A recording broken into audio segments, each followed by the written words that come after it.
Osrc News at 7. Ondo State releases Unity Schools exam results as federal government approves new age limit for JSS1 students. APC announces extension of tenure for World LG state executives. From the foreign scene, President Trump faces more pressure as Justice Department questions lead accomplice in Epstein's crime case. And in sports, President Tinubu approves full bonuses for Super Falcons ahead WAFCON final.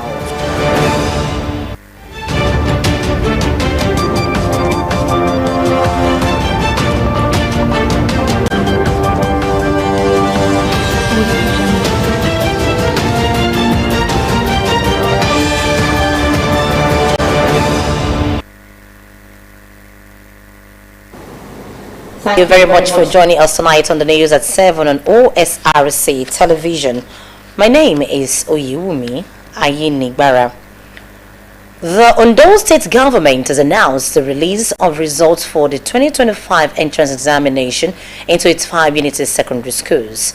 The examination, which held on June 21, 2025, was conducted across 85 designated centers within the state. In a statement, the Administrative Secretary, Ministry of Education, Science and Technology, Dr. Akindele Ige, noted that a total of 13,370 candidates participated in the exercise. He urged parents and guidance to log on to the state's examination portal, www.odsgexams.com, using their words registration pins to access the results. Ondo State Governor Lucky Aiyedatiwa has congratulated the All Progressives Congress APC on the margins of Nintawe Yewatda as the party's new national chairman. Yewatda was unanimously nominated and endorsed by members of the APC National Executive Council NEC during their meeting in Abuja. Prior to the NEC meeting, Governor Aiyedatiwa and other APC governors met with President Bola Tinubu at the presidential villa to discuss national issues, including recent party development.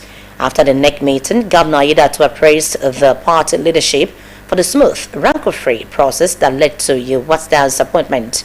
He expressed optimism that under Yewatda's leadership, the APC will grow stronger and secure decisive victories in upcoming elections nationwide.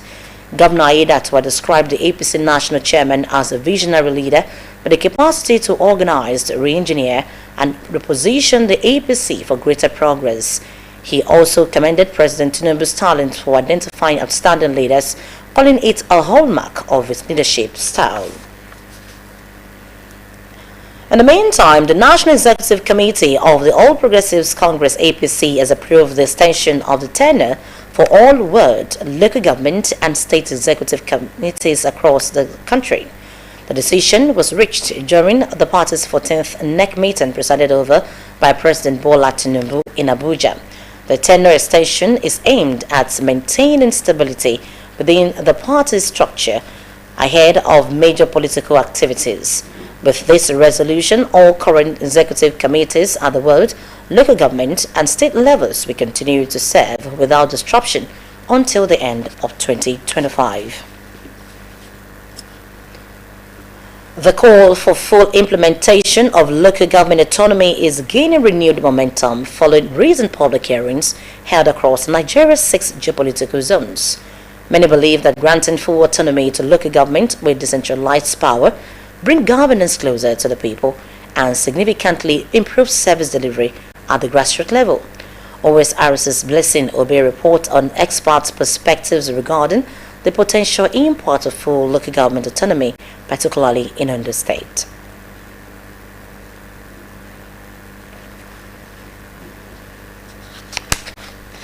Government system witnessed a significant shift with the 1976 reforms, which aimed to decentralize governance and boost grassroots development.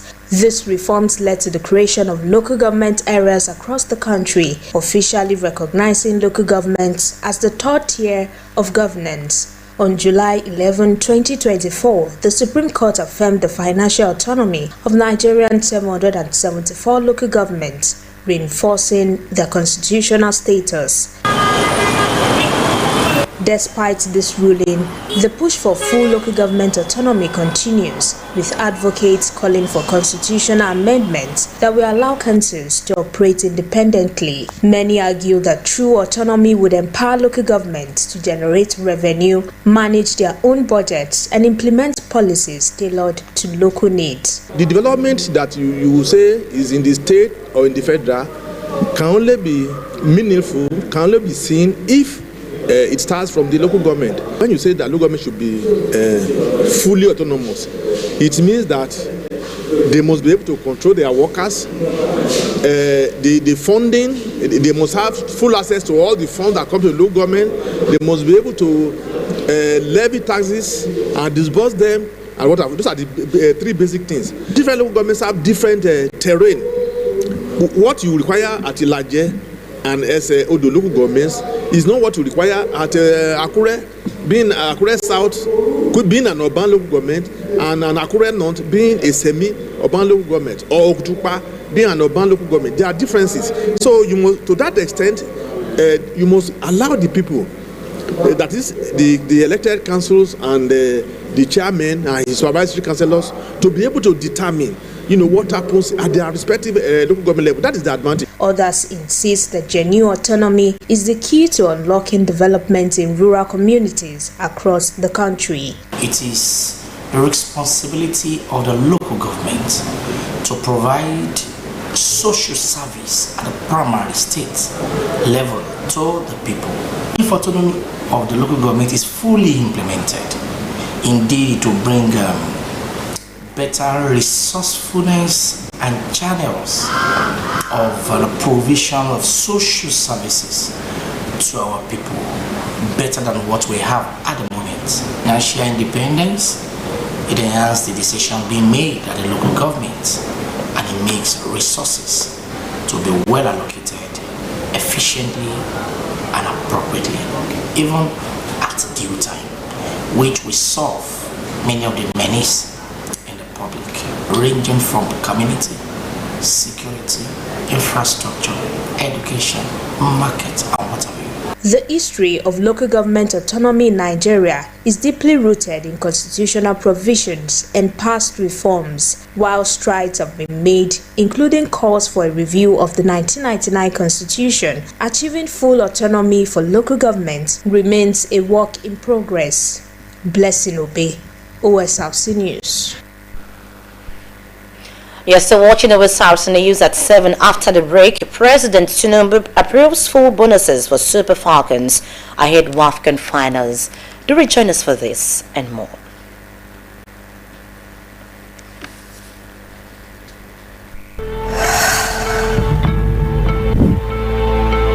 The best thing we are doing now is putting Osrc on the front burner of our needs. Successful inclusiveness, and know that it's necessary for people to get educated and invest in their own life in a fair society. We will launch a bold new initiative to empower 400,000 young Nigerians, including youth corpers, with consumer credit. The dream is realizable. The way we are going, we have a road that we have outlived all of us. That is how to build the future. Powered by Grassroots Movement for Tinubu GMT, Ondo State Chapter. GMT, in God we trust. The Nigeria Broadcasting Awards TMBA is back for its second edition. Are you the voice behind the mic, the face on the screen, or the producer of that story that moves the nation? Broadcasters from Bond member stations can now submit their best work. Entries open from July 1st to July 31st, 2025. There are 12 award categories, each for radio and television, from Best Station of the Year to Best News, Drama, Sports, Documentary, and Talk shows, whether in English or rendered in indigenous languages. Eligible entries are for works aired between January 1st and December 31st, 2024. Do you have what it takes to be named Presenter of the Year, Reporter of the Year, Newscaster of the Year, or Channel of the Year? Then visit www.tmbaawards.ng on how to submit your entries. The Nigeria Broadcasting Awards, celebrating excellence.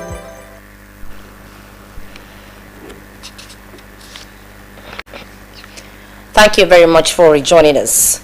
You can watch us live on our website www.osrc.ng or follow us on Facebook at OSRC TV, and on YouTube you can subscribe to our channel OSRC TV Ondo.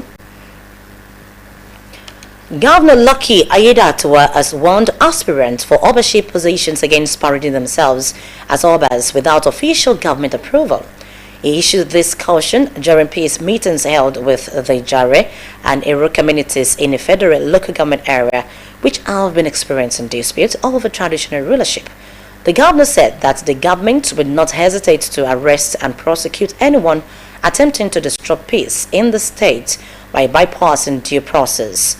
According to Governor Aiyedatiwa, in the official government records, there are currently no recognized Obas in Ijare and Ero, and anyone acting otherwise will face severe consequences. Governor Aiyedatiwa stressed the government's neutral stance in the Obaship selection process, stating that it should be the sole responsibility of the communities to choose their rightful kings. He urged residents to maintain peace, noting that true development can always thrive in a peaceful environment. Nigerians have expressed mixed reactions to the latest economic indicators released by the National Bureau of Statistics, particularly regarding the GDP growth rates and inflation figures. While there are excitement about the MBS rebasing the GDP and the reported growth, there are also concerns about the impact of the released figures on the cost of living and the overall economy. Joy Pius now completes the story. Gross domestic product (GDP) grew by 3.13% year-on-year in real terms during the first quarter of 2025, according to the latest report by the National Bureau of Statistics. According to the Bureau, these represented an improvement of over 2.27% growth recorded in the corresponding period of 2024. Rebasing the economy entails updating the figures to reflect the realities around the economic indicators across different sectors. While the MBS situates Nigeria's GDP growth at 3.13%, the question on the lips of many is if it is a real growth or just a statistical blow-up. What are those indices? We have to compare the price of goods and services in the market with that of yesterday and today. We also have to look at is the standard of living of the people improving? And just before you start looking at or analyzing the release from the Bureau of Statistics, you have to look at what are the indicators for this before they come to that release from the statistical release from the National Bureau of Statistics. For me, if you go into the market today, in all sincerity, the price of commodities are reducing. Take for instance rice. I think rice now is going for about 70-something thousand against 90-something, over 100,000 before. And with that, let's take rice as one. So I will agree with the release from National Bureau of Statistics. The implication is that it portends a positive outlook for our economy, meaning that the economy is growing. It means that the economy is expanding rather than contracting. So that means that there is improvement in production within the economy.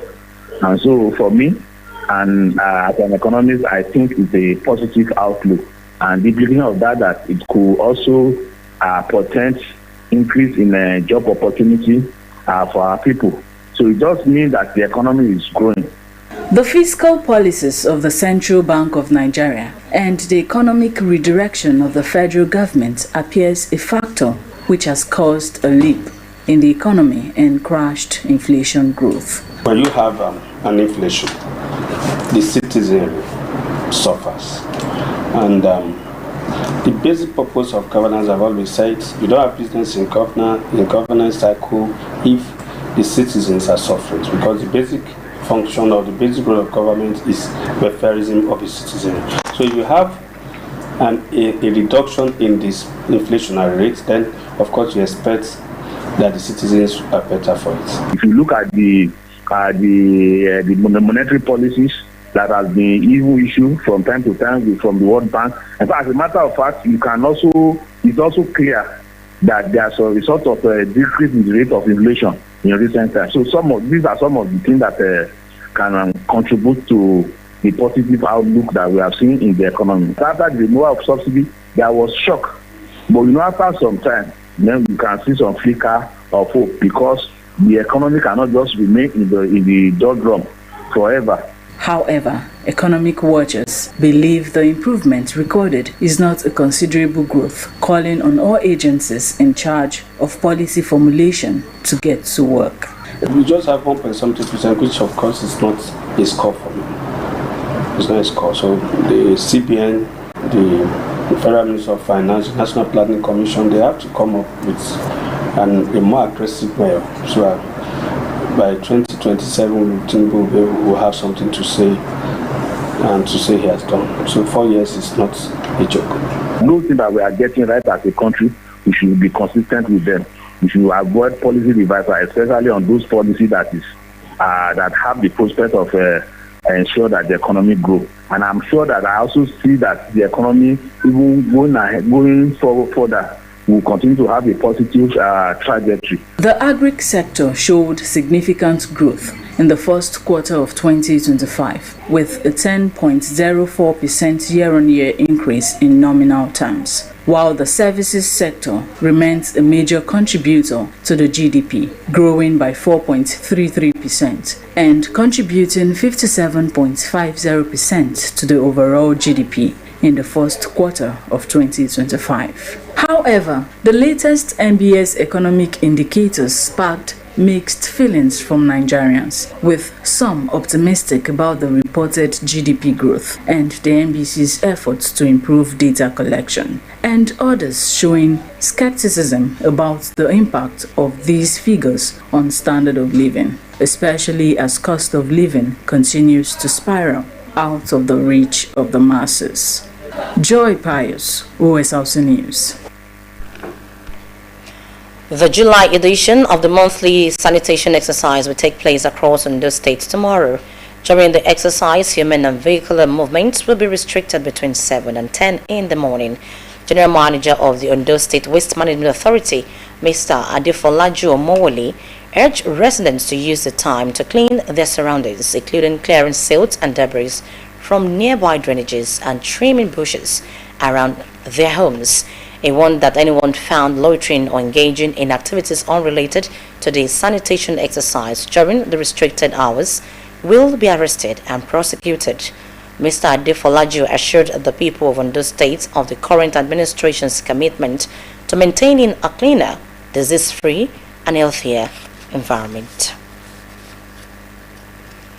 The House of Representatives Committee on Reformatory Institutions has called on the President Bola Tinubu-led government to urgently upgrade critical infrastructures in correctional centers across the country. The committee, led by its chairman Chinedu Oga, made the plea in Abuja during a courtesy visit to the Minister of Interior, Mr. Olubunmi Tunjiojo. Oga, who represents Iweza South Federal Constituency, Ebonyi State, commended the federal government for its ongoing reforms being carried out across correctional facilities in the land, especially measures directed at addressing the challenges of overcrowding and feeding of inmates. Having undergone an assessment tour of some of the facilities, Oga stated that infrastructural upgrade would go a long way in completing ongoing reforms by the current administration. According to him, the visit to the minister was part of efforts to enhance legislative oversight and ensure that government policies reflect international best practices.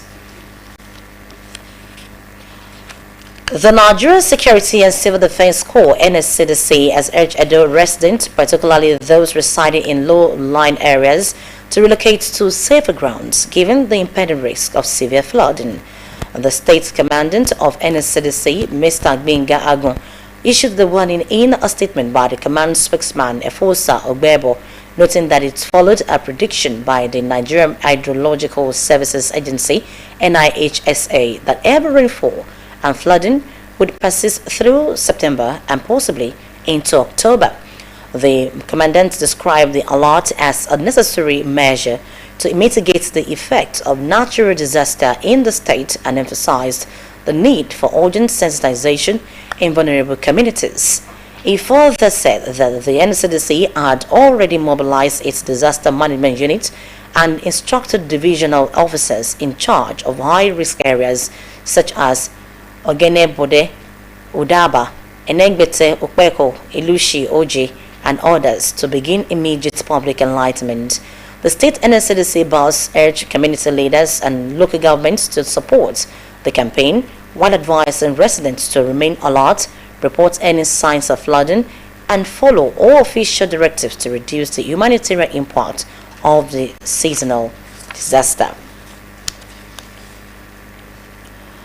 The United Nations World Food Programme (WFP) says it will be forced to suspend all emergency food and nutrition aid for 1.3 million people in northeast Nigeria by the end of July due to critical funding shortfalls at the organization. A statement published on the UN agency's website stated that it urgently requires $130 million to prevent an imminent pipeline break and sustain food and nutrition operations through the end of 2025. It noted that WFP's food and nutrition stocks have been completely exhausted. According to the statement, the organization's last supplies left warehouses in early July, and life-saving assistance will end after the current round of distributions is completed. The WFP warned that without immediate funding, millions of vulnerable people will face impossible choices to endure increasingly severe hunger, migration, or possibly risk exploitation by extremist groups in the region. The U.S. Deputy Attorney General has been questioning Ghislaine Maxwell, the former girlfriend of the disgraced financial Jeffrey Epstein, who died in prison 6 years ago. Ghislaine Maxwell's attorney said she had spent all day answering questions truthfully, honestly, and to the best of her ability. It comes as pressure grows on the Trump administration from the U.S. public and its own supporters to release government files relating to the disgraced financial sex trafficking network.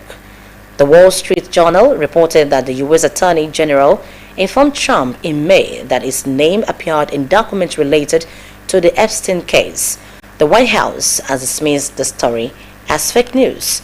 Kemisola Ojomo completes the story. Things Donald Trump will probably rather forget his second wedding to Mara Marcos and inviting Jeffrey Epstein as a guest, seen in the background of this photo that has just surfaced amid the furor over the Epstein files. The decision not to release all the government files on his former friend has become a burgeoning political problem. The latest bombshell is a Wall Street Journal report that President Trump was told months ago that his name is in the Epstein files. Last week, he specifically denied his Attorney General had told him he was mentioned in the document. Specifically, did she tell you at all that your name appeared in the file? No, she's given us just a very quick briefing. It is well known that he used to socialize with Jeffrey Epstein, and being named in the Epstein documents doesn't denote any kind of wrongdoing. But reports that he was briefed about the mention of his name before the decision not to release the documents will deepen suspicion among his own supporters that there is some kind of cover-up. In Congress, Republicans as well as Democrats are demanding transparency. Look, I'm where I've been every time y'all ask me this question. Release the damn files. What else? But are you concerned the president may have stopped the release of files because he could have been embarrassed?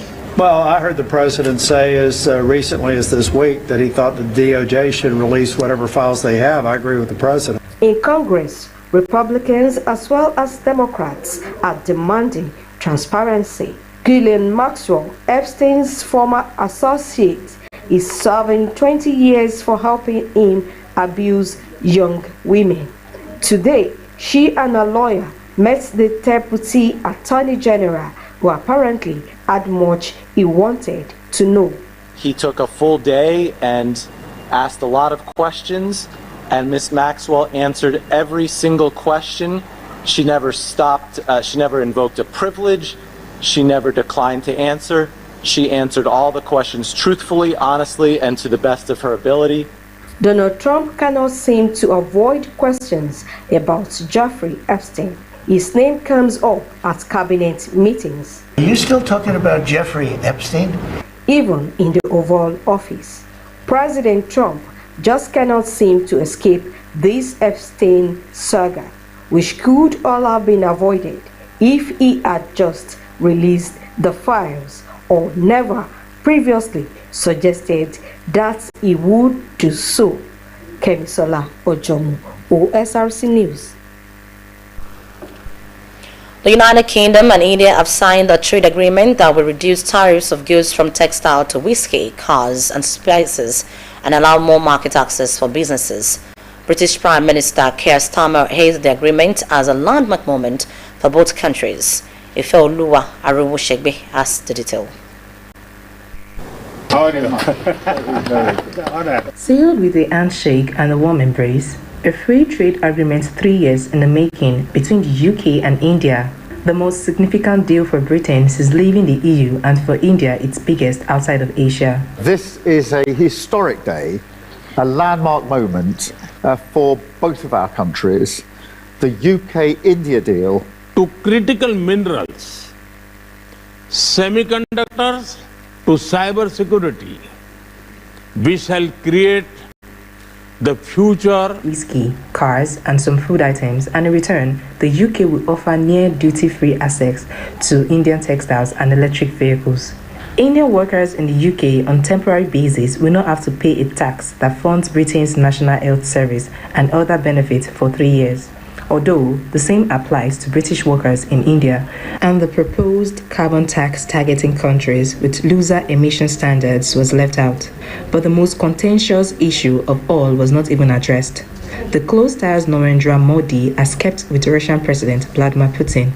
India has bought billions of dollars worth of discounted Russian oil and weapons since the full-scale invasion of Ukraine, prompting warnings from the NATO Secretary General, who has threatened sanctions against nations doing business with Russia. But none of that has derailed this landmark deal, with UK and India choosing pragmatism over politics. Ifeoluwa Arowosegbe, Osrc News. President Bola Tinubu has approved the full payment of allowances and March bonuses for the Super Falcons as they prepare for the final of the 2025 Women's African Cup of Nations against Morocco. Chairman of the National Sports Commission, Shehu Diko, made the announcement at a press briefing in Abuja. He confirmed that all financial entitlements covering the entire tournament have been released for immediate disbursement to players, coaches, and officials. Diko described the move as policy in motion and a clear sign of Tinubu's renewed commitment to the welfare of Nigerian athletes. He also noted that the prompt payment initiative will now extend to other national teams, including the Tigers, who are preparing for the FIBA Women's Afrobasket in Cote d'Ivoire. And that concludes the news tonight, but before we go, a quick look at two of the top stories. We told you that the Ondo State government has released the result of the 2025 entrance examination for its 5 unity secondary schools. A total of 13,370 candidates participated in the examination, which was conducted across 85 designated centers in the state. And from sports, we told you that President Bola Tinubu has approved the full payment of allowances and March bonuses for the Super Falcons ahead of their Women's African Cup of Nations final against Morocco. The initiative will also benefit all the national teams, including the Tigers, preparing for the FIBA Women's Afro Basket. And that's the news tonight. Thank you very much for watching. Good evening.